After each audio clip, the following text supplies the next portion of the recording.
Magandang buhay mga ka-trip, it's me again, Majang retired ako niya. So for today's mini vlog ay narito kami sa Buwak, sa Maybu. Ayan.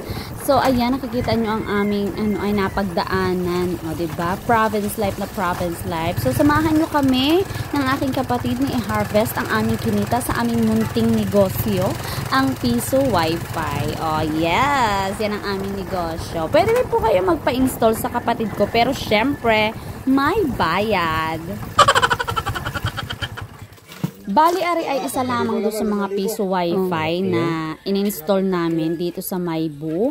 At ang contact person namin dito ay si Kuya Sherwin, kasi yung pinsan ko yan, siya yung nakatira dito. Tapos etong Piso Wi-Fi na inabuksan namin, ari yung aming hatian ng kapatid ko. Kumbaga yung aming puhunan ay pinagsambog namin. O, alam naman ninyo yun, pinagsambog, pinagsama. Ay marinduki nga ni. Bali ito ay buwan-buwan naming inakuhaan ng kita. Pero dati, nung mga bago-bago pa lang na lagay namin ito, every 2 weeks namin siyang ina-harvest. Dahil pag sobrang puno na ng barya yung machine, hindi na niya inatanggap yung mga inahulog. Kaya, kailangan mo talaga siyang kunin. Pero ngayon, medyo humina yung kita namin. Kita nyo naman, sabi nung kapatid ko sa umpisa ng video, ay lugi kami last month. Dahil nga may mga nagpatakid na ng PLDT. Eh, dati wala nun dyan sa lugar na yan. At ito lang nga ni ang aming kinita sa loob ng isang buwan. At isa sa struggle mo bilang nagtatayo ka ng Piso Wi-Fi sa mga baryo-baryo ay ang pag-re-repair talaga ng mga linya. Hindi porke na ilagay mo na okay na yun. Eto din kasing negosyong ito ay kailangan ng maintenance.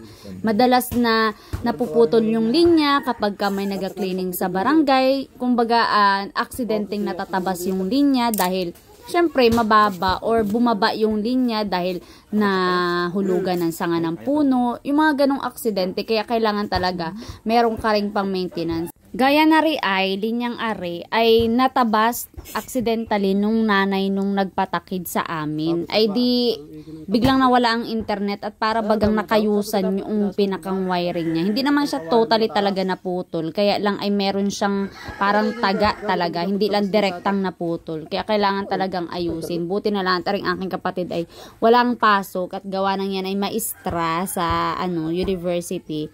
Ay di bakasyon ay napaswerte ay kung hindi ay talagang matatagalan bago maibalik ang internet. Bali, ang gamit naming internet provider dito sa lugar na ito ay Starlink. Mahal lang talaga sa bulsa ang Starlink, pero kapag ka natayo mo siya na pang negosyo na ganyan, Piso Wi-Fi, tapos maganda yung kita, tapos nagkaroon ka pa ng mga residential na nakatap sa internet mo, ay talaga namang makukuha mo kaagad yung iyong ipinuhunan. At hindi porke nagpatakid ka ng ganyan ay libre na yung maintenance. Ay hindi po, may bayad po yun. Unless na lamang ay porsyentuhan ka lang namin. Kami po talaga ang maga-maintenance. Ay, yung kapatid ko pala, hindi pala ako kasama. Tagabilang lang pala ako ng barya. Pay akala ng iba kapag halimbawa nagpatakid sila ng ganyang negosyo sa kapatid ko yung Piso Wi-Fi, ay automatic siya na yung maintenance tapos libre na. Ay hindi, gayon ang labanan. At yan ay nabayad ng gasolina siyempre papunta sa inyo.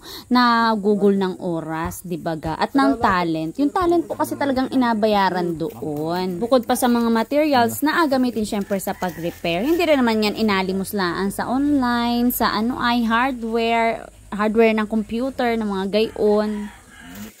At aring masunod na video clip ay apakita ko sa inyo kung gaano kahirap mag-maintenance ng paglalagyan noong or yung mga pinaglagyan ng mga linya na talagang kailangan safe sila, hindi madadali ng mga sasakyan o di kaya ay ng mga bata or di kaya ay ng mga puno-puno.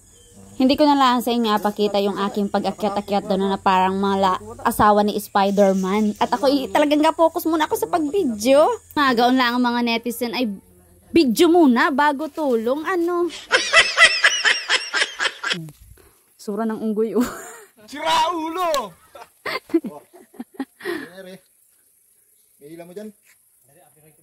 O siya, hanggang din na lang ang aking video at kailangan na nila ng mala Spider-Woman kung ay at talent. Ay, maakit na ng bundok ang kunyang ninyo. So, bye-bye. See you in my next vlog. It's me again, Majang, ang retarda kunyang na nagsasabi na kahit kaya kahirap ang buhay, don't forget to smile. See ya!